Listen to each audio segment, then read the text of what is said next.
Muy buenos días. Vamos a iniciar la sesión a nivel informativo. Si aún no tenemos el quórum, entiendo que el congresista Núñez del Partido Morado también forma parte de esta comisión que tiene sesiones de urgencia con respecto al tema del agro. Pero vamos a dar inicio porque ya han transcurrido 5 minutos de la hora que debía iniciarse. Entonces, muy buenos días. Se va a pasar la lista para comprobar el quórum requerido. Señora secretaria técnica, sírvase pasar la lista. Muy bien, congresista. Con todo, voy a proceder a pasar la lista.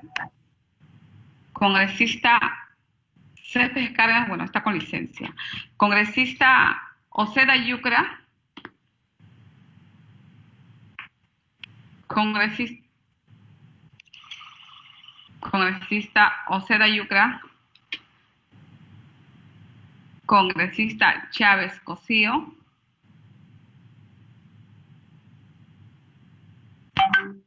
Congresista Zárate Antón.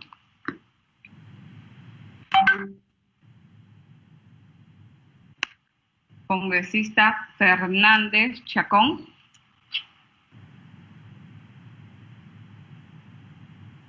Congresista Quispe Apaza.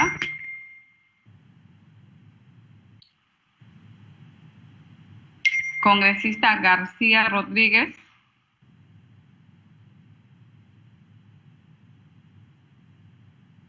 Congresista Almerí Beramendi.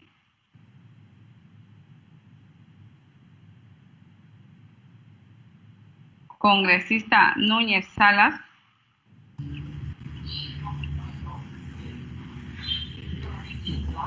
Congresista Omonte Durán. Presente. Congresista Meléndez Félix. Congresista Pantoja Calvo. Buenos días, Pantoja Calvo, presente, buenos días. Muy bien, congresista. Congresista Mamani Barriga.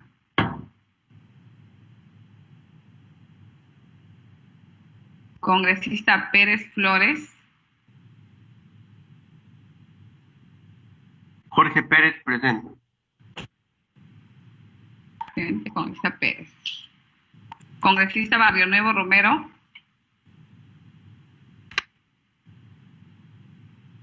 Congresista Vázquez Becerra. Cecilia García presente, señorita Mara, por favor. Muy bien, congresista Rodríguez, que ha registrado su asistencia. Congresista Burga Chupiondo.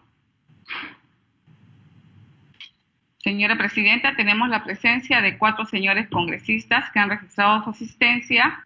El quórum para la presente sesión es de 6 congresistas. Sí, se puede iniciar como sesión informativa. Muchas gracias, secretaria técnica. En vista de que aún no tenemos el quórum reglamentario, pero dándole la bienvenida y el agradecimiento a los y la señora congresista presentes, iniciamos nuestra sesión a modo informal y apenas se sumen los demás congresistas ya daremos inicio a la sesión formal de nuestra que competía el día de hoy. Presidenta. Despacho. Como punto 1, señores congresistas, tenemos el despacho. Se les ha hecho llegar la relación de documentos recibidos y emitidos por la comisión hasta la fecha.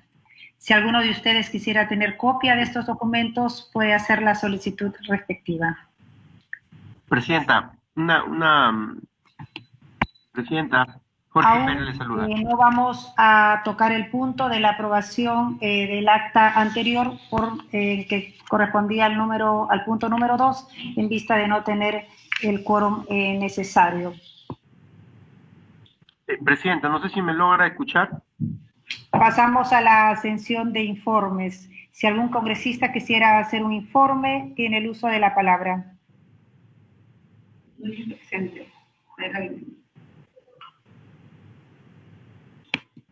Dejo constancia de la asistencia del congresista José Antonio Núñez. Bienvenido, congresista. Gracias por su asistencia. Estaríamos esperando todavía la asistencia de un congresista más para que podamos tener ya la sesión oficial.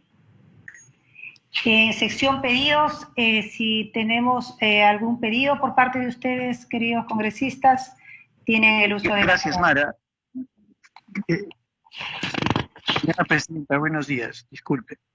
Bien, iniciaríamos ya el orden del día, la estación en la que tendremos la exposición del señor Javier Efraín Olivera Angulo, PhD en Economía, sobre el estudio denominado Reformando el sistema de pensiones en Perú, costo fiscal, nivel de pensiones, brecha de género y desigualdad.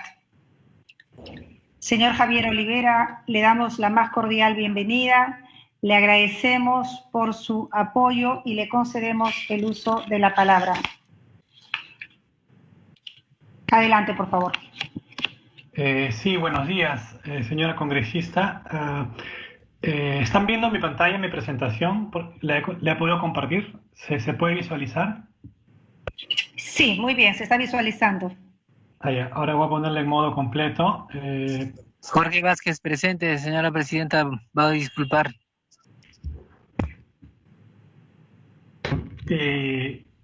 Ya.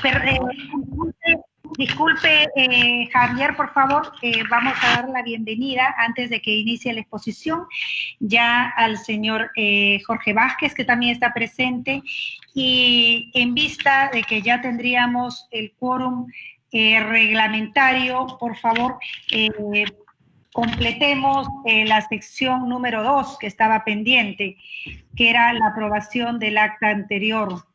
Señores congresistas, tenemos la aprobación del acta de la 8ª sesión extraordinaria, de la 12ª sesión ordinaria, de la 9ª sesión extraordinaria y de la 13ª sesión ordinaria, realizadas los días 20 de octubre, 23 de octubre, 03 de noviembre y 20 de noviembre del 2020 respectivamente.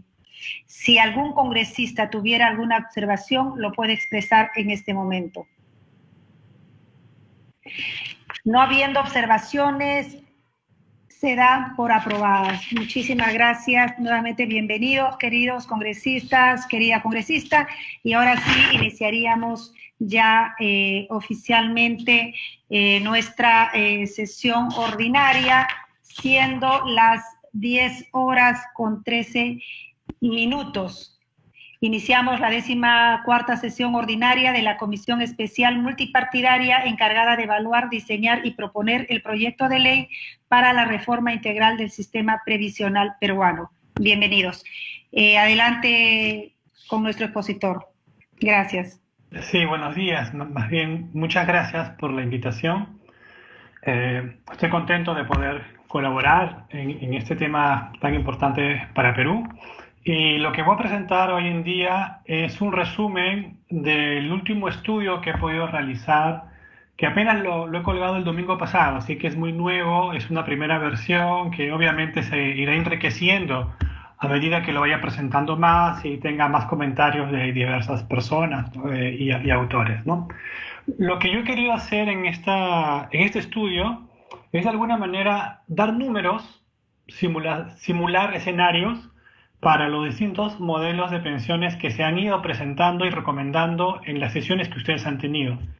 De hecho, han tenido muchos expositores de diversas instituciones que les han dicho distintas formas de reformar el sistema de pensiones, pero lo que casi siempre faltaba, salvo algunas excepciones, son números más duros sobre cuánto nos podría costar cada esquema, cuáles son los trade-offs, es decir, cuando una cosa aumenta, qué otro elemento del modelo no es tan bueno. Entonces, yo lo que quiero es aportar en eso, ¿no? Dar estos números.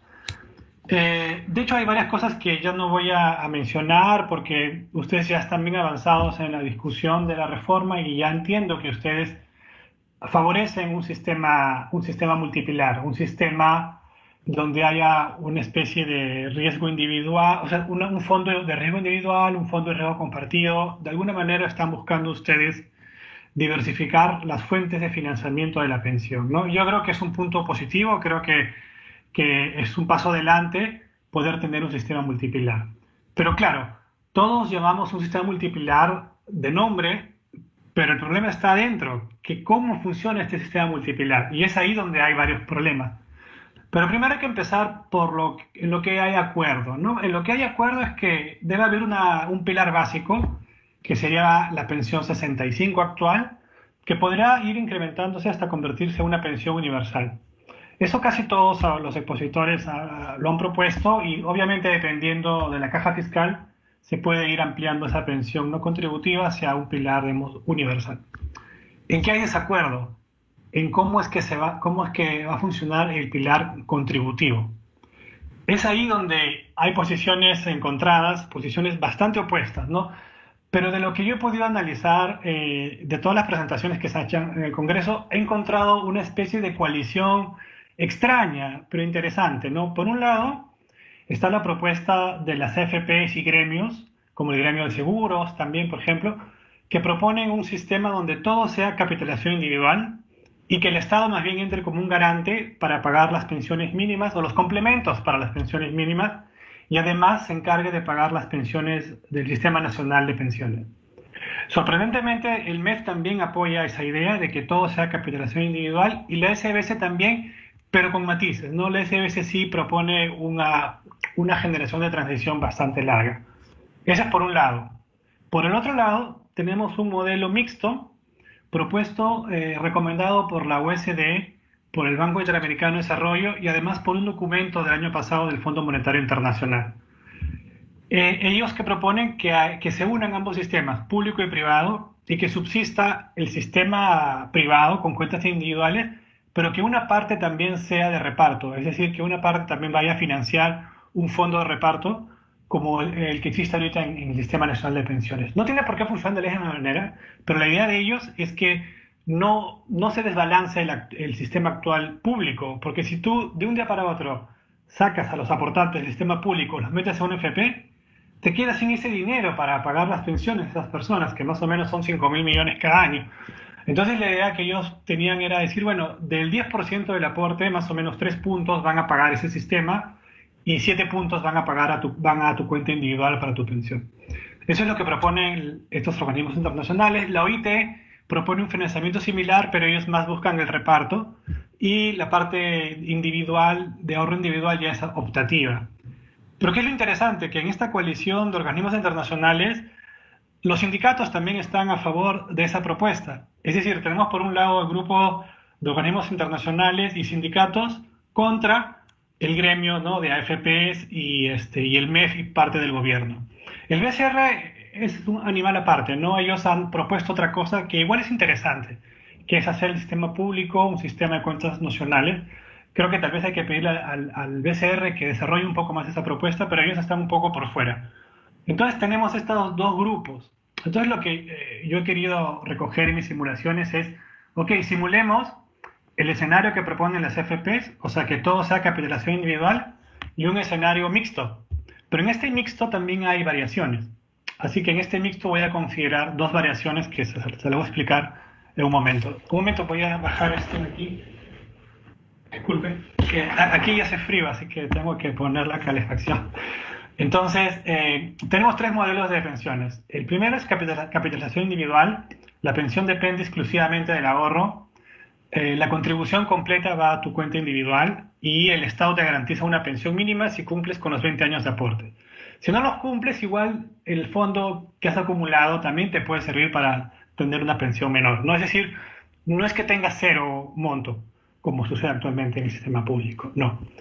El segundo modelo es el mixto con complementos. De aquí, una parte de tu contribución va a tu cuenta individual, por ejemplo, 8%, y otra parte más pequeña va a un fondo solidario, 2%. Las pensiones mínimas se van a pagar con este fondo solidario. Para aquellas personas que no llegan al monto de pensión mínima, se les complementa de este fondo solidario para llegar a ese monto de pensión mínima. Ese sería el modelo mixto con complementos o llamado top-up. El tercer modelo también es mixto, pero es con cuentas nacionales y me parece el más interesante de todos, ¿no? Aquí también una parte de tu pensión va a tu cuenta individual, a tu nombre, no pasa nada, es tu dinero, si quieres llamarlo de esa manera. 6%, digamos. Y 4% va a tus cuentas también individuales, pero se llaman nocionales. Nocionales porque en realidad ese dinero no es que exista contante en sonante, sino se va acumulando en una cuenta y va ganando una rentabilidad garantizada por el Fondo Nacional. Aquí, por ejemplo, asumo que esa rentabilidad es 2%, es decir, todos los aportes que hagas tú van a acumular siempre 2%.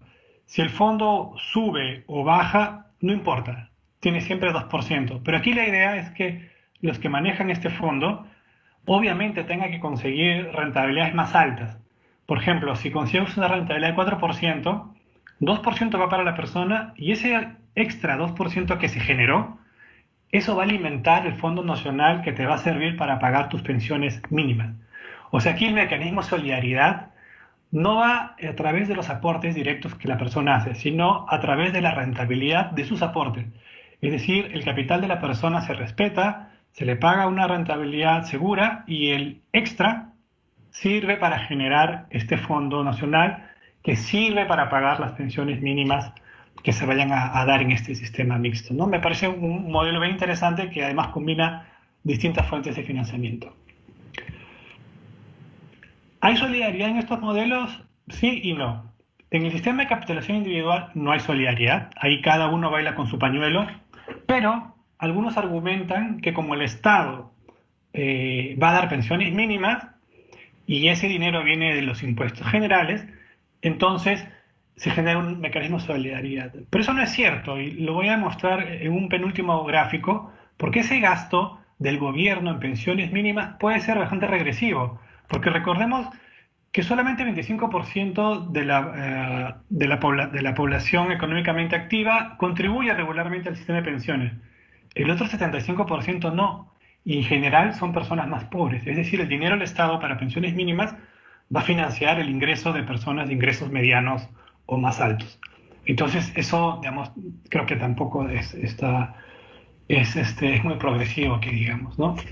En el modelo mixto con complementos es claro el mecanismo de solidaridad, ¿no? Es decir, las contribuciones de las personas de más altos ingresos van a este fondo solidario y estas personas no se benefician de una pensión mínima, porque ya van a tener obviamente una pensión alta, mayor que la mínima seguramente. ¿Quiénes se benefician? Las personas de más bajos ingresos o que no pueden contribuir, digamos, lo suficiente, ¿no? Para poder acumular una pensión más alta.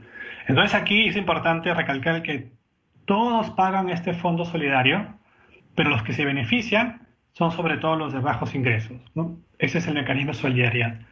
En el tercer modelo, que es el modelo mixto con cuentas nacionales, es interesante porque aquí todo el mundo se beneficia de sus aportes, pero la parte de la rentabilidad extra generada, esa sí sirve para financiar las pensiones mínimas u otros beneficios que se vayan dando.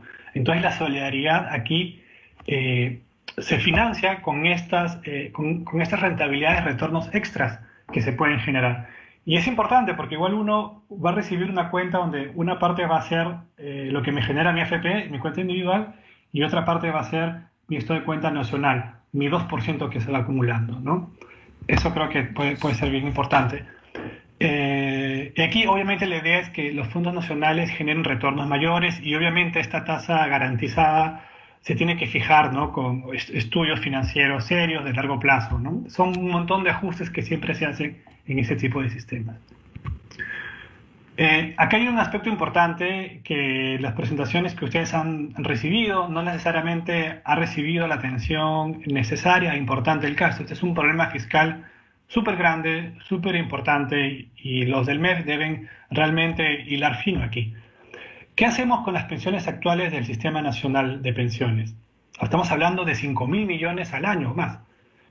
Si hay capitalización individual pura, es decir, todos pasan a un FP de un día para otro, entonces ya no tenemos contribuyentes para financiar eso. ¿Quién financia? El Estado.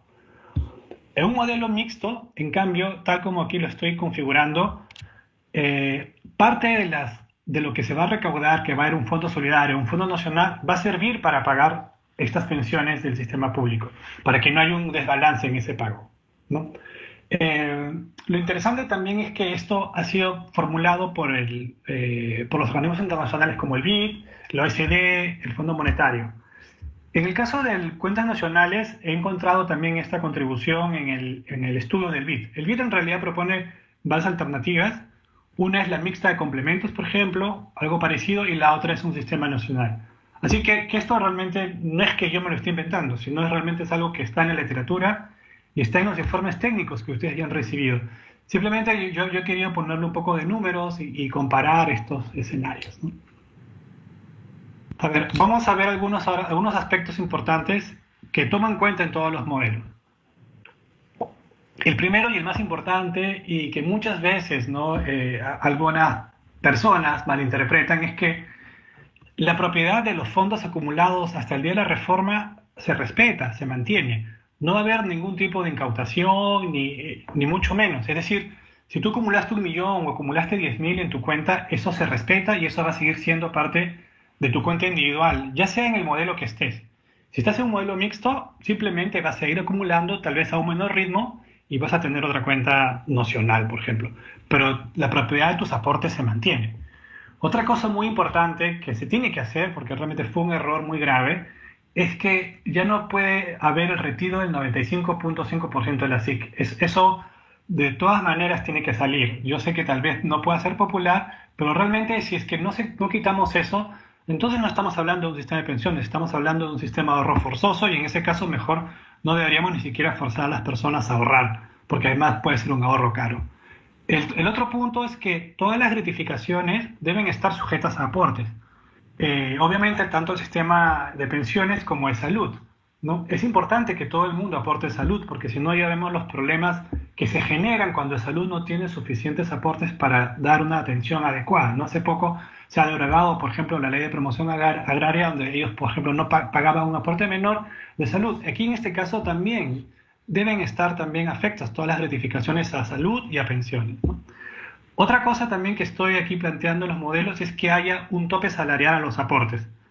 Lo he planteado de una manera bien conservadora, de 15.000 soles mensuales, nada más. Es decir, una persona que gana más de 15.000 soles, ese extra que gana no contribuye a pensiones. ¿Y cuál es la idea de esto? Es que las personas de altos ingresos ya tienen otras formas de ahorrar, tienen otras estrategias. Entonces, obligarles a ahorrar es ponerlas en una situación de sobreahorro. Además, estas personas siempre podrían ahorrar voluntariamente un FP. Tal vez esto podría presionar a las FPs para que desarrollen productos de ahorro voluntario más interesantes, ¿no? Y capturar a esa gente de altos ingresos. En otros países también hay límites a la contribución, ¿no? Por ejemplo, en Uruguay el salario máximo es $6.000, en Colombia $4.400 y en Chile $3.000. Esto además también lo pongo aquí porque me parece interesante para convencer y reducir la resistencia a la reforma de la gente de altos ingresos, porque al final del día lo que se está proponiendo aquí es implementar un mecanismo de solidaridad, ¿no?, dentro de una generación y entre generaciones. Obviamente la gente de más altos ingresos va a estar en contra de esto, porque va a estar de alguna manera obligada a contribuir a un fondo solidario del cual tal vez no se va a beneficiar todo lo que quisiera. Entonces una manera de suavizar, digamos, esa resistencia es poner este tope salarial. Obviamente las AFPs van a estar en contra de esto, porque sus clientes VIP de alguna manera están ahí, ¿no?, la gente de altos ingresos. Entonces, si ustedes van a escuchar comentarios en contra de esto, es simplemente porque las AFPs van a recibir menos ingresos, ¿no? Solo por eso, ¿no? También otra cosa que voy a asumir en los modelos es que solo hay comisión sobre el saldo, no hay comisión sobre el salario. Obviamente esto podría ser mejorado si incluimos comisión por rentabilidad. Es posible. También mantengo la prima de seguros tal como está. Es un tema muy complicado ya que escapa del análisis que estoy haciendo aquí, pero creo que igual puede ser una buena idea mantener el sistema tal como está. Y bueno, más adelante se podría ver si es que eso puede cambiar o no. Luego también hay otro punto interesante, ¿no?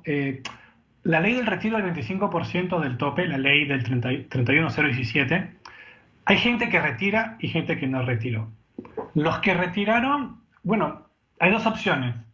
O le bajamos los años de aportación equivalentes por ese retiro, o más bien a los que no retiraron les decimos, miren, ustedes como no retiraron, lo pueden retirar pero en la jubilación, es decir, su 25% tope más su rentabilidad acumulada la retiran a los 65 años.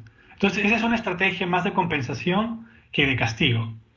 Ahora, con lo que se ha hecho hace poco de permitir el retiro de los 17.000 soles, eso no le puedo incluir en esta simulación, pero ya yo creo que eso ya es demasiado, ¿no? Así que eso debería de alguna manera ser equivalente a descontar años de aporte.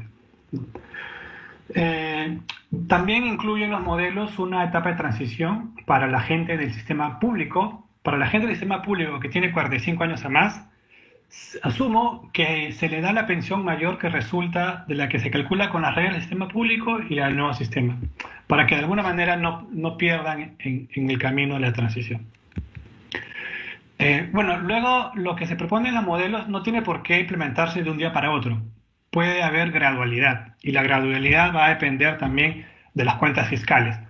La pensión universal, que la considero en todos los modelos, no tiene por qué darse de un día para otro. Por ejemplo, podría empezar extendiéndose pensión 65 a los pobres no extremos.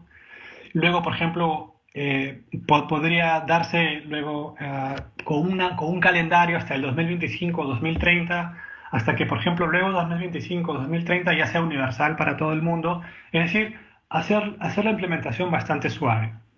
También yo propongo que haya una contribución del empleador, tal como sucede en la mayoría de países, ¿no? Incluso en Chile hay esta contribución del empleador, pero tampoco tiene que darse de un día para otro. También puede haber un aumento progresivo en esta contribución, ¿no?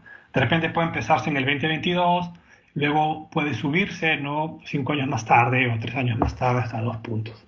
Eso ya va a depender de los parámetros que se usen para el modelo mixto. Luego también va a haber una transición progresiva hacia nuevos gestores de fondos. Definitivamente las 4 FPs actuales que existen son empresas que ya tienen conocimiento del mercado, de cómo manejar inversiones. O sea, no creo que uno tenga que simplemente decir ya desaparezcan, que vengan nuevas. No, también podrían participar, pero obviamente van a haber nuevas condiciones para esa participación. Aquí hay un punto también que ha suscitado bastante controversia, ¿no? Que es la creación de una entidad de pensiones, ¿no? Yo no me voy a explayar en esto, pero simplemente quiero decir que me parece adecuado que haya una entidad autónoma, es decir, que realmente sea autónoma, y si puede ser constitucionalmente autónoma, mucho mejor, que centralice la afiliación, la recaudación de aporte, pago de beneficios, supervisión de inversiones, no manejo inversiones, y licitación también del Fondo Solidario Nacional. Es decir, una parte yo creo que sí debe manejar de este fondo, porque obviamente recordemos que van a haber muchos flujos de salidas de este fondo, así que ese dinero tiene que existir, tiene que ser líquido, pero otra parte obviamente sí se puede licitar. Y obviamente los patrones de inversión de ese Fondo Nacional o Solidario deben ser distintos a los patrones de inversión de los fondos de las AFPs comunes y corrientes que conocemos hoy en día, ¿no? Es decir, ahí puede haber un mix de público-privado, ¿no? Luego, los nuevos gestores de inversión, entonces, solamente se dedican a invertir y administrar los fondos de inversiones. Esto va a tener menos costos operativos que va a traer a nuevas firmas. Va a haber más competencia vía rentabilidad y comisiones. Va a haber competencia también vía otros atributos, y creo que es bien importante que también en el Perú ya, por ejemplo, se tomen en cuenta inversiones que se hacen, por ejemplo, en inversiones que respeten, por ejemplo, el medio ambiente, la sociedad, la gobernabilidad, o inversiones en firmas o en acciones de firmas, de corporaciones que no estén relacionadas al tabaco, al carbón y a las armas, ¿no? Es decir, yo como inversionista, como afiliado de una FP, yo no quisiera que mi dinero financie una compañía de armas, por ejemplo, o una compañía minera que se ha probado que contamina el medio ambiente. Entonces, ese tipo de reglas y límites también deberían existir en un nuevo modelo de pensiones para que las personas elijan en dónde quieren invertir, ¿no? Bueno, pasando ahora sí ya al punto de las simulaciones en sí. Quiero recalcar que ya hay algunos estudios que yo he hecho anteriormente. Ahora lo que presento lo he hecho con datos nuevos que gentilmente he podido recibir de la SBS y la ONP. Uso muestras representativas de sus registros administrativos, de los afiliados de ambos sistemas, con fecha de corte diciembre del 2019, o sea, son datos bastante recientes. En el caso de los afiliados del sistema público, tengo el 10% del total, o sea, tengo 449.000 personas, y en el sistema privado tengo el 2%, 140.000 personas. En total, tengo casi 600.000 individuos en mi muestra, ¿no? También tengo los pensionistas del sistema nacional, es decir, es una muestra bastante rica, bastante grande, pero claro, igual no tengo todas las variables que uno quisiera tener, pero sí las variables importantes como por ejemplo el género de la persona, el ingreso, la edad, por ejemplo, la fecha de afiliación, etc. Obviamente hay bastantes supuestos que he tenido que hacer con la data, pero todo eso está detallado rigurosamente en el informe, en el estudio que he hecho, que se puede descargar gratuitamente. Es importante considerar que en estas simulaciones no considero la inflación, o lo que es equivalente, los precios, salarios y pensiones crecen a la misma tasa, ¿no? O sea, esto significa que las pensiones van a crecer al mismo ritmo de la inflación, ¿no?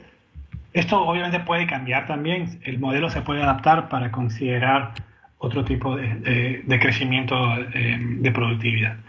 En general, los modelos, digamos, bueno, no es muy fácil hacerlos, pero lo que sí es fácil es jugar con los parámetros, ¿no? Por ejemplo, yo cambio las tasas de contribución, quiero que vaya a la SIC 10 o vaya a 8, o quiero que vaya a la cuenta nacional 1, 2 o 3, eso se puede hacer, ¿no? Estos son el resumen de los parámetros. Aquí lo importante a tener en cuenta es que en todos los casos voy a asumir que la tasa de aporte del salario es 11%. Eso para ser equivalente a lo que actualmente existe. 11%, si le agrego la prima de seguros, que es 1.35, ya tengo que hay un descuento de 12.35 el salario, que es más o menos lo que observamos hoy en día, ¿no? En la ONP es 13%, pero en las AFPs puede ser entre 11.8, creo, hasta 12.8%. Entonces vamos por ahí. Entonces cualquier cosa que yo vaya a cambiar va a ser siempre de tal manera que la suma de las contribuciones sea 11% siempre, ¿no? Entonces, por ejemplo, aquí también asumimos la rentabilidad real del fondo de pensiones, que va a ser 4.2. La tasa de descuento de la anualidad va a ser 2.0. Todos estos parámetros los he cogido del estudio del Fondo Monetario Internacional del año pasado, que estudia el caso de Perú. Son valores que están en ese estudio y que además son muy parecidos a los valores que han usado en la OCDE y en el BID, ¿no? Como ven aquí, también asumo que está el tope a los salarios de 15.000 y además asumo dos pensiones garantizadas, ¿no? Aquí yo quiero recoger un poco la propuesta que hizo el MEF sobre las pensiones garantizadas en el sistema nacional. Yo creo que esa fue una muy buena propuesta y realmente es una pena que el Congreso simplemente la haya archivado. Es decir, yo quisiera más bien que si pueden revisarla, porque de alguna manera da pensiones a la gente que tiene al menos 10 años de cotizaciones o al menos 15 años de cotizaciones. Aquí en este modelo he rescatado esa idea, es decir, también se van a ofrecer pensiones a la gente que tiene al menos 10 años o al menos 15 años. Y si tienes 20 años de aporte, también tienes una pensión mínima. La pensión mínima es de 600 soles, que es muy parecida a la actual, que es de 489 soles mensualizada, pero también voy a suponer una pensión mínima un poco mayor, de 750, a ver qué pasa, ¿no? Bueno, ahora sí, los resultados principales de los modelos, ¿no? A ver, lo que está en el primer panel son los atributos de la reforma, los atributos del modelo. Está el modelo statu quo, es decir, en la primera columna están los resultados de qué pasaría si no hacemos nada en el sistema. Entonces vemos, por ejemplo, que el costo fiscal es menos 3.2, es decir, hay un superávit, al 2050 hay un superávit. ¿Por qué tenemos un superávit? Porque recordemos que solamente estoy mirando el periodo del 2020 al 2050.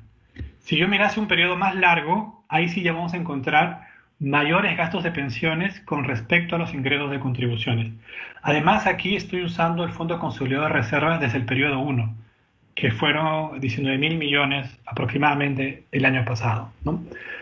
El costo de la pensión no contributiva en ese periodo, tal como la conocemos hoy, es decir, dirigida a pobres extremos, pensión 65, es de 5.9% del PBI.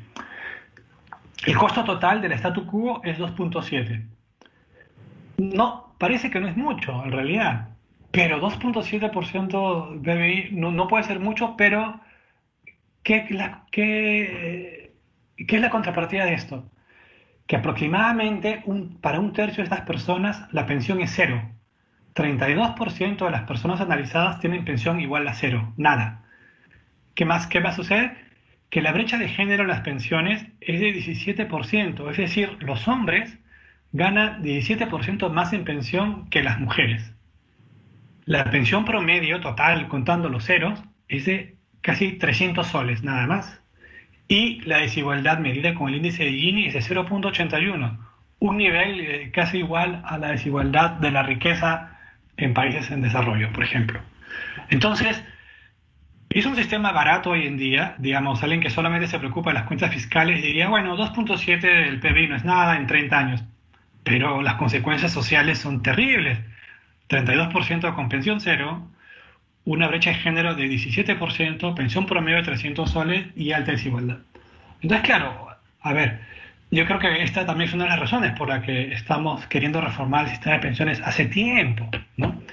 Pero bueno, veamos qué es lo que proponen los otros actores que han tenido la oportunidad de presentar sus modelos y propuestas en la comisión de ustedes. El escenario 1. El escenario 1 es la tasa de aporte es 11% y ofrezco una pensión mínima de 600 soles. Este es el escenario de alguna manera promovido por las FPs y los gremios. Es decir, todo el mundo va a la capitalización individual. ¿Cuáles son los costos que se generan? En el 2020 al 2050 se genera un costo de 23.8% del PBI solamente en pagar pensiones del sistema público y en las nuevas pensiones mínimas. ¿Esto por qué sucede? Porque recordemos que ahora ese gasto de 5.000 millones que se tiene que hacer para pagar las pensiones ONP ya no lo hacen los afiliados del ONP, sino lo hace el Tesoro. ¿Por qué? Porque ahora esas personas, esos contribuyentes, ahorran para ellos mismos en su propia cuenta individual de una FP, ya no pagan esas pensiones. Por eso es que sale tan caro, sale 23.8% del PBI. Si a eso le agregamos el costo actual de pensión 65, 5.9 del PBI, tenemos que el costo total de ese escenario promovido por las FPs es de casi 30% del PBI en el periodo 2020-2050. Eso siempre y cuando no usemos, por ejemplo, pensiones garantizadas. Pero ¿qué pasaría si le agregamos las pensiones garantizadas? Es decir, en el escenario 2, le agregamos pensiones garantizadas por 10 años y por 15 años. El costo se eleva un poco nada más, se eleva hasta 33% del PBI. No son muy caras estas pensiones garantizadas realmente. Pero ¿qué pasa en el escenario 3? El escenario 3 sigue siendo obviamente también de alguna manera promovido por las FPs, pero es un escenario plus. Es decir, aquí considero pensión mínima, pensiones garantizadas y pensión universal. También cuando hemos tenido las presentaciones de la Asociación de FPs y FPs, ellos han dicho la pensión no contributiva está bien, puede ser focalizada y si es que hay recursos fiscales puede ser universal. Entonces imaginemos que hay recursos fiscales, le agregamos la pensión universal. La pensión universal va a costar 29.6% del PBI. Costo total de esa propuesta, escenario 3, es 56.7% del PBI. Digamos, 57% del PBI es lo que costaría un escenario de capitalización individual plus, es decir, con varias garantías. Creo que digamos, es chocante, ¿no? Pero esos son los números. Y eso solamente es hasta el 2050, ¿no? Si hacemos más simulaciones, seguramente digamos, esto va a salir más. El escenario 4 y el escenario 5 son los escenarios del sistema mixto. Es decir, aquí 8% va a tu SIC, 2% va al Fondo Solidario y 1% también va al Fondo Solidario, pero ¿quién lo financia? El empleador. Es decir, en el escenario 4 y 5 hay contribución del empleador de 1%. Entonces, aquí también sumamos, ¿no? 8 más 2 más 1 es 11%, siempre. En este caso, hay un superávit en el pago de las pensiones públicas y en las nuevas pensiones de 11.2% del PBI. El costo de la pensión universal es igual que antes, entonces el costo total de este escenario es de 18% del PBI. Mucho más barato que el costo del escenario 3, que es cuando todo es capitalización individual. Hay una diferencia enorme, ¿no? De casi 40 puntos del PBI. El escenario 5 es como el 4, solo que es más generoso. Las pensiones garantizadas son mayores y la pensión mínima también es bastante mayor en realidad, ¿no? Es el 25% más grande. En este caso, el costo fiscal es mayor también, obviamente, si eres más generoso, también hay mayor costo fiscal. Entonces, el costo fiscal es casi 25% del PBI. Pero lo interesante del escenario 5 es que si ven abajo, la brecha de género la reducimos hasta 4%. Es decir, los hombres ganarían apenas 4% más que las mujeres. ¿Y por qué se da esto? Porque los beneficios garantizados y las pensiones mínimas de alguna manera son los que te ayudan a buscar esa igualdad de género. Porque generalmente son las mujeres las que tienen menor ingreso, por ejemplo, o contribuyen por menos tiempo, y son las que más se van a ver beneficiadas con las pensiones mínimas garantizadas y pensiones universales, ¿no? Otra cosa que ustedes también tienen que ver aquí es cuál es la pensión promedio. Eso sí, en el escenario 3 la pensión promedio es 475, que es más alta que la del escenario 4. Entonces, en el escenario 3 es más caro y te produce una pensión más alta. Pero en el escenario 4 es mucho más barato y te produce una pensión más baja. Entonces, estos son el tipo de decisiones, de trade-off, que los que hacen política tienen que de alguna manera tomar en cuenta, ¿no? No todo se trata de ver, no solo se trata de ver el costo fiscal, sino también de ver cuál es el efecto en la brecha de género, en la pensión promedio y en la desigualdad de pensiones. Ahora veamos los resultados para las cuentas, para el sistema mixto de cuentas nacionales. Aquí hay varias opciones, pero la principal diferencia, como ven ustedes, es cuánto de la tasa de aporte va a mi SIC individual, cuánto va al Fondo Nacional, y el empleador siempre va a poner 1%, ¿no? El aporte del empleador va siempre al Fondo Nacional. El caso del escenario 6 es el más suave, digamos, es el que, digamos, no va mucho al Fondo Nacional, tiene un costo de 24.8 del PBI.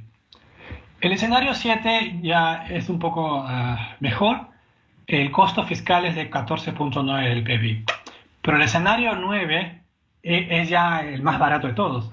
En este caso, 6% de mi salario va a la SIC, 4% va al Fondo Nacional y 1% del empleador también al Fondo Nacional. Es casi mitad-mitad. Es decir, con esto uno puede estar en superávit luego de 30 años de pagar pensiones públicas y pensiones garantizadas.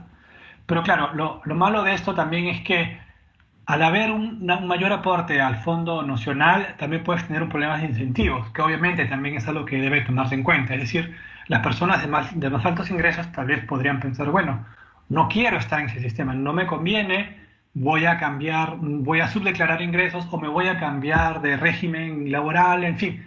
Pueden haber un sinnúmero de cosas que siempre tienen que sopesarse contra estos efectos en el costo fiscal, por ejemplo. Por eso este escenario 7 puede ser interesante, una combinación de 7 puntos al sistema, a la SIC y 4 puntos, por ejemplo, al Fondo Nacional. Pero ya es una cuestión de decidir, digamos, cuán generoso queremos ser y cuán costoso puede ser el sistema. El escenario 10, por ejemplo, es bien interesante también porque te da las pensiones más altas. La pensión promedio es de 504, bueno, muy cerca del escenario 8, pero en este caso 6% va a la SIC y el 5% va al Nacional y la pensión mínima es 750 soles. Si vemos esto, quiero mostrárselo en un gráfico resumen. Perdón, es este. Este es el resumen de los fondos, de los sistemas mixtos con nacionales, con cuentas nacionales y el sistema de capitalización individual. El escenario 1 aquí, el escenario de las AFPs, es el más costoso, sin beneficios, el más costoso de todo. Es casi 30 puntos nos cuesta. El índice de pensiones es 0.77 y la brecha de género es 12 puntos. El statu quo es más barato, es decir, es menos de 5 puntos del PBI, pero claro, tienes una mayor desigualdad y la brecha de género es 17 puntos. Todos estos escenarios en azul son los escenarios con cuentas nacionales. Son más baratos que lo que te plantea la AFP y además más barato que el escenario 3, que también cuenta con pensión mínima, pensión garantizada y pensión universal. Es decir, lo que hay que comparar es este escenario 3, aquí bien lejos en el costo fiscal, contra estos escenarios donde hay cuentas nacionales, ¿no? Ya sea el 9, 10, 7, 8 o 6. Igual es importante también mencionar que las simulaciones que yo he hecho han sido hasta el 2050 y más allá de eso, los datos que tengo ya no me permiten estimar de manera certera toda la historia, pero se pueden hacer algunas simulaciones. Aquí más bien vemos que a partir del 2050 va a haber una caída en el fondo de reservas del sistema público, en el statu quo. ¿Por qué? Porque las salidas para pensiones van a ser bastante más altas que las entradas, ¿no? Eso se puede cuantificar también para más adelante, es decir, si no hay ningún cambio en el parámetro, vamos a estar peor. La misma historia es con el sistema de cuentas de capitalización individual del escenario 3.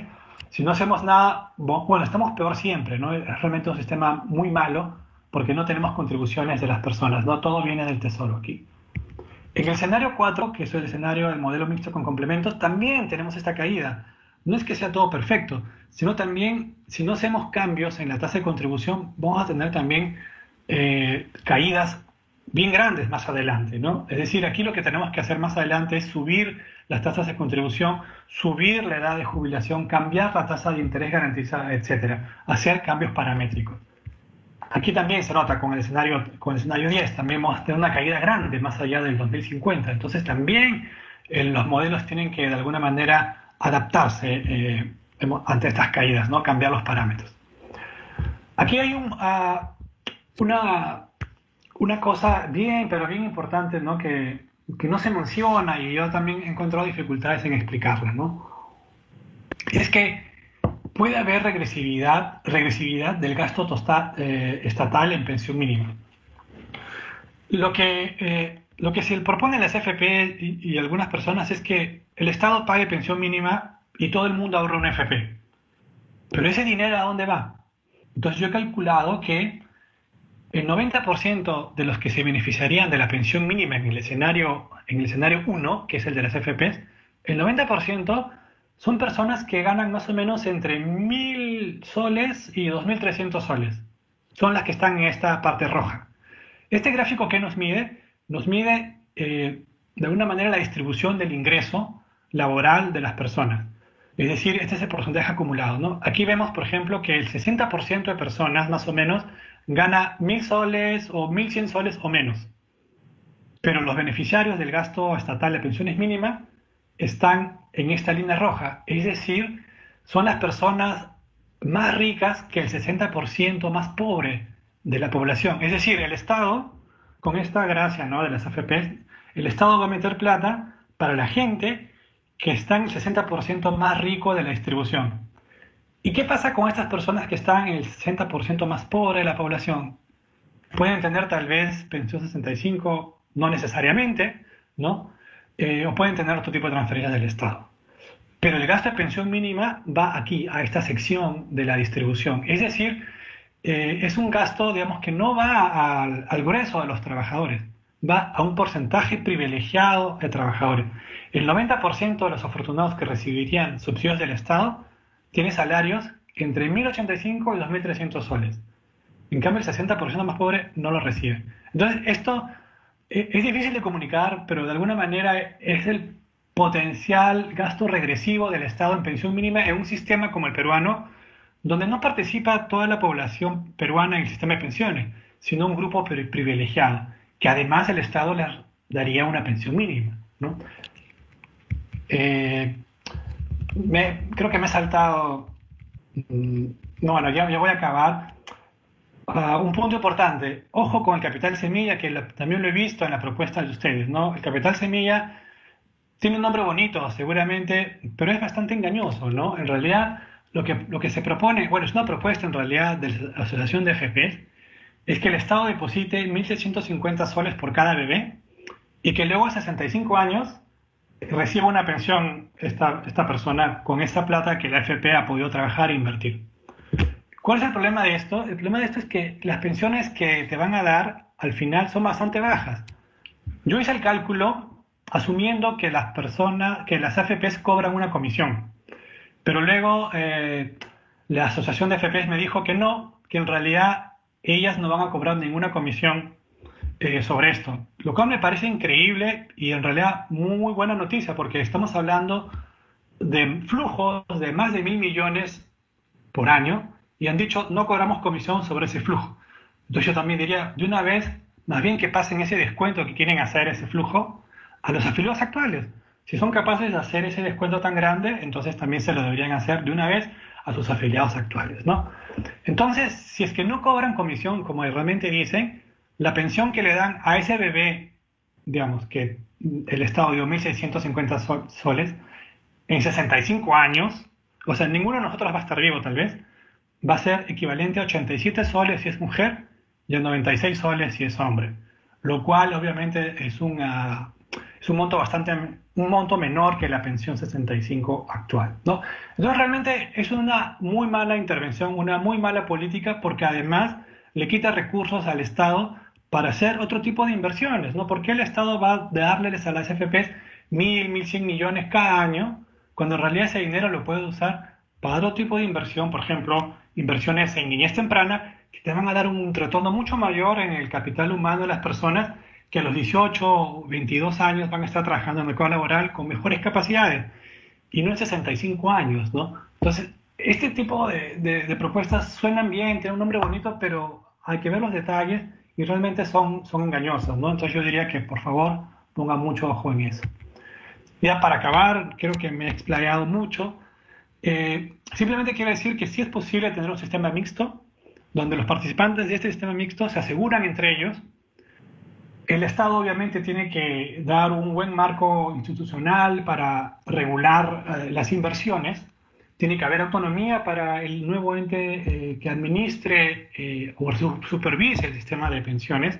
No se trata de que el Estado haga lo que quiera con estos recursos, sino que realmente dé lineamientos bastante claros. Y eso sí, todos los modelos, al margen de mis preferencias o de otras personas, todos los modelos requieren ajustes paramétricos futuros, ya sea capitalización individual, como un modelo mixto con cuentas nacionales o con aportes complementarios, ¿no? Otra cosa, la pensión universal es muy importante y creo que sí se puede hacer, ¿no? Progresivamente, al menos, eso sí sería realmente una cosa muy importante que este Congreso pueda sacar adelante. Y yo creo que el MEF tal vez, si le plantean un plan de largo plazo, gradual, ojalá lo pueda aceptar. Bueno, muchas gracias. Hasta aquí. Gracias. Muchísimas gracias, Javier Olivera. Quería dar la palabra, por favor, a algunos de los congresistas que deseen hacer una reflexión o hacer una consulta en directo. Antes doy la bienvenida a la congresista Marta Chávez. Bienvenida, congresista. Veo que ya continuó su asistencia. Muchas gracias. Gracias, presidenta. Gracias. Sí, gracias. Gracias. Entonces, por favor, si desean tomar la palabra, los congresistas, por favor, si pueden anunciarlo.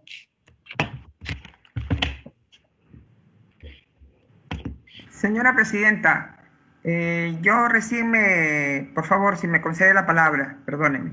Sí, por favor, adelante, congresista Gracias, Marta presidenta. Chávez. Como decía en el chat, yo acabo de incorporarme porque tenía que estar en la subcomisión de acusaciones constitucionales en una audiencia que requiere quórum de número legal de miembros, entonces ni siquiera me podía retirar, señora presidenta. Ya concluyó, se levantó la sesión, pero pude coger la última parte de la intervención del invitado, el señor Olivera. No entendí muy bien, quizás me perdí algo previo, respecto de cómo es que y quisiera que él pueda, pues, de repente ampliar un poquito más. No entendí eso bien de que un porcentaje importante de beneficiarios de la pensión mínima estaría en el grupo más rico del sistema de capitalización individual, y que no le alcanzaría esa pensión mínima a los más pobres. Pero si el más pobre se vincula a un sistema contributivo y contribuye algo, de todas maneras va a beneficiarse de esa pensión mínima. No entiendo muy bien cómo es que los pobres estarían, a menos que quiera indicar el señor Olivera de que lo que hay que hacer, lo que el Estado tiene que hacer es incentivar a que las personas de alguna manera se inscriban en un régimen contributivo. Por lo menos tengan esa cultura, así no permanezcan y no haya consistencia en su permanencia y en sus aportes. Pero eso los haría beneficiarios de la pensión mínima dentro del sistema contributivo. ¿O estoy equivocada? Quería plantear esa inquietud, señora presidenta. Gracias. Muchas gracias, congresista Marta Chávez. Si tiene el pedido de la palabra algún otro congresista, por favor.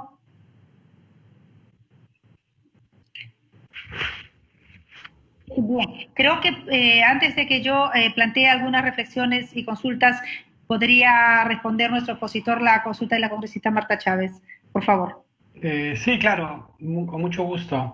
Voy a poner otra vez la gráfica.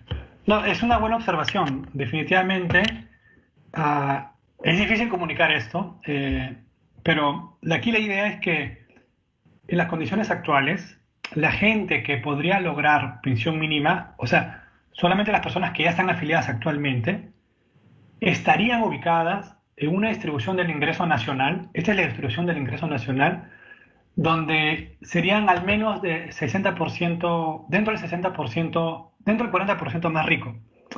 Y esto también tiene que ver porque las personas más pobres no están en un sistema de pensiones. Por ejemplo, aquí tenemos gente que es trabajador familiar no remunerado, gente que recibe ingresos menores a la remuneración mínima vital. Entonces, claro, ellos no están en la distribución nacional y por eso no tienen una pensión mínima. Entonces, por eso, aquí valga la aclaración, son personas que en las condiciones actuales, los afiliados actuales, generarían una pensión mínima, recibirían una pensión mínima y estarían ubicados en una parte alta de la distribución nacional.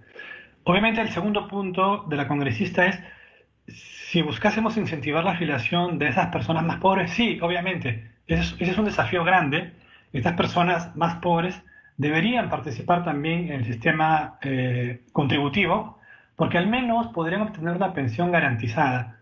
Y, ¿por qué no la mínima? Sería muy bueno que eso ocurra. Ese es otro problema, otro desafío que yo no he abordado en este estudio, porque ya eso amerita realmente hacer otro estudio, pero sí, es cierto, esas personas deberían estar ahí dentro y esta curva rojita debería ir bajando más. O sea, la idea sería que toda la gente más pobre también esté también recibiendo una pensión garantizada, una pensión mínima, ¿no? Ese es el desafío, que esas personas se logren afiliar y contribuyan en algo al sistema contributivo, valga la redundancia.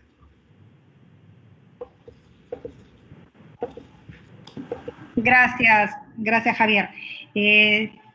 ¿Desea participar nuevamente la congresista Marta Chávez o algún otro congresista? No, presidenta, solo para agradecer, ya entendí perfectamente, gracias. Gracias, perfecto, gracias congresista. Bien, voy haciendo algunas preguntas. Una de ellas, por ejemplo, es, en su opinión, Javier, ¿cuál podría ser el costo fiscal de la reforma como un porcentaje del PBI que sea razonable para no afectar la sostenibilidad del sistema y las obligaciones financieras que tenemos como país? Eso es en primer lugar. Después, según su estudio, los cálculos tienen la fecha de corte del 2050. ¿Cómo afectaría esto la deuda actuarial luego de esta fecha? Otra consulta está, más que consulta, quizás comentario, cuando se menciona de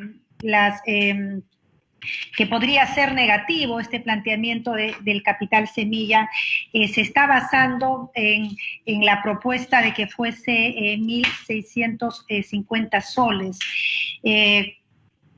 Consideramos en general que este monto efectivamente es sumamente alto y si lo que se busca es principalmente fomentar la cultura previsional, el que un recién nacido pueda ser ya con él a través de los años y parte de sus padres, de sus responsables, ser conscientes de que tiene una cuenta a su nombre y que va a ir creciendo, capitalizándose hasta que llegue a su vida laboral, podría ser perfectamente, por ejemplo, de 100 soles, ¿no?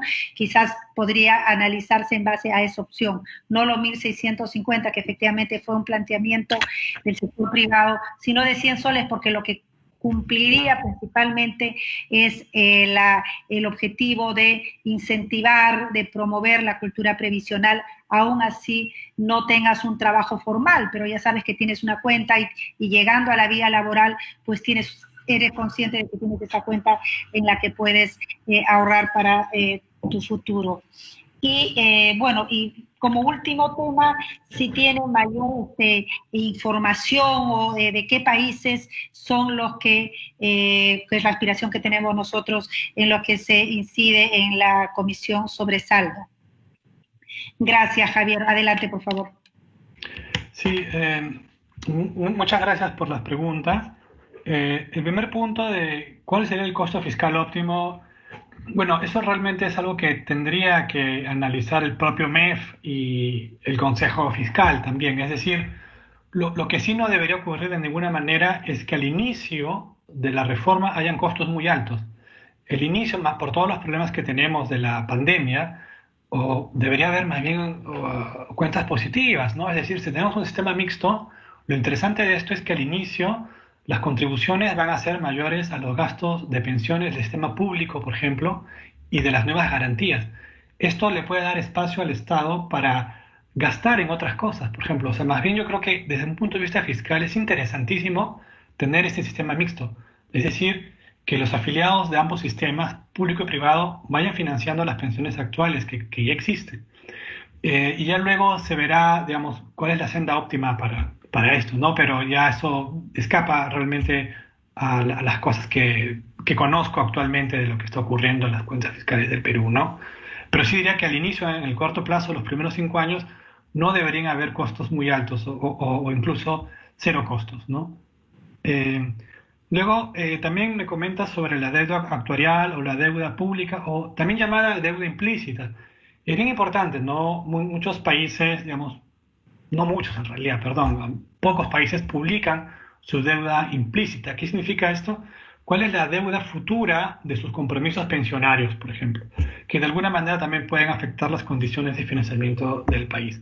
En mi caso, yo solamente he agarrado datos hasta 2050, porque es la fecha en la que yo tengo mayor claridad para hacer las simulaciones. Pero igual, se pueden hacer las simulaciones, pero ya más macro, ya no tan finas microeconómicamente, para encontrar fechas más altas, hasta el 2100 o más adelante. Se le puede aplicar una tasa de descuento y de alguna manera encontrar números comparables a lo que le gustan a los actuarios, ¿no? Porque este tipo de análisis es algo que los actuarios hacen bastante, pero se puede hacer, ¿no? No lo tengo al momento actual, pero se puede hacer.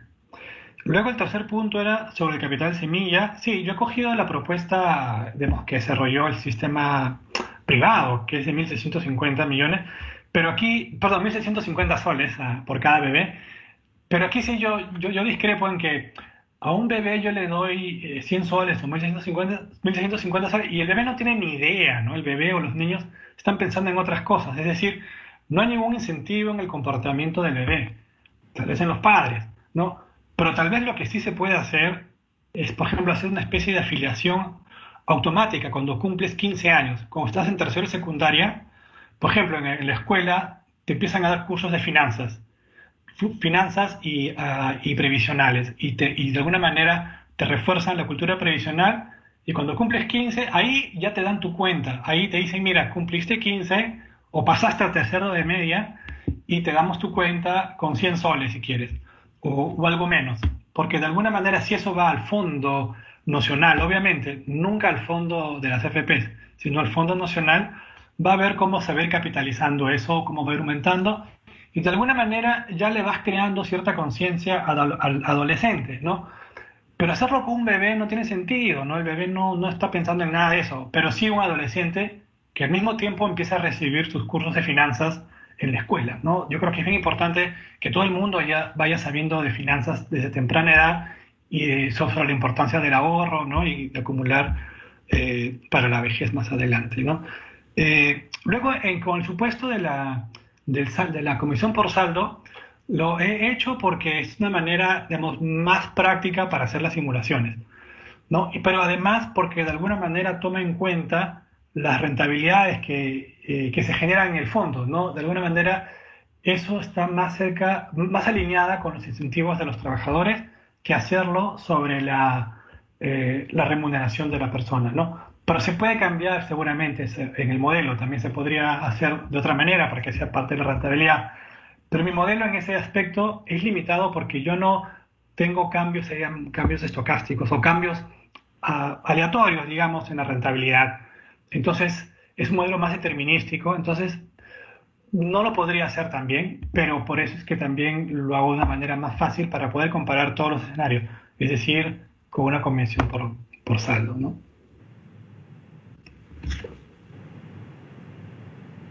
No sé si con eso ya pude responder sus inquietudes. Perfecto, no, muy bien. Muchísimas gracias, Javier. Y interesante la posibilidad de que este capital semilla, bueno, evidentemente sí, el concepto era de que vaya a la cuenta nocional, podríamos llamarlo así, pero interesante que se tenga la opción de que dentro de este ánimo de educación financiera, cultura previsional, sea a una edad también de adolescente y que pueda incentivar mucho más a nuestros jóvenes. Bien, si hubiera alguna otra consulta, pero antes doy la bienvenida al congresista Fernández Chacón, que también está conectado a la plataforma.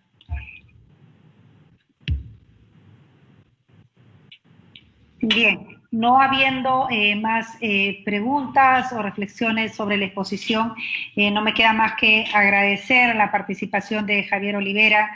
Tenemos su informe ya completo. Definitivamente es uno de los insumos más importantes que vamos a usar en la comisión, se lo agradecemos muchísimo. Era fundamental tener esa data, tener las proyecciones que ha podido hacer en este informe. Realmente se lo agradecemos muchísimo. Seguramente vamos a seguir contando con su apoyo ya en el trabajo técnico que estamos realizando para presentar a nuestro país la reforma que se nos ha encargado. Muchísimas gracias, Javier, y seguiremos en contacto. Muy amable. Muchas gracias por la invitación. Saludos a todos. Gracias. Gracias. Muy bien. Queridos congresistas, antes de levantar la sesión, pido autorización para ejecutar los acuerdos tomados en esta sesión sin esperar el trámite de la aprobación del acta. Si algún congresista tuviera alguna observación, por favor lo puede expresar en este momento. De lo contrario, el pedido se daría por aprobado. No habiendo observaciones, el pedido de autorización se da por aprobado. Y no habiendo más temas en agenda y siendo las 11 de la mañana con 13 minutos, se levanta la sesión. Y muchísimas gracias, congresistas. Nos estamos viendo en pocas horas ya en el pleno. Gracias. Buen día, Presidenta. Buen día con los asistentes también. Gracias. Gracias, gracias. Saludos a todos, queridos colegas. Decirles que hay reuniones permanentes con los sí, solo para informarles, queridos congresistas, si todavía están conectados, que se está teniendo reuniones permanentes con sus asesores. Tengan la certeza de que el trabajo está haciéndose a ese nivel y los está avanzando positivamente. Muchas gracias.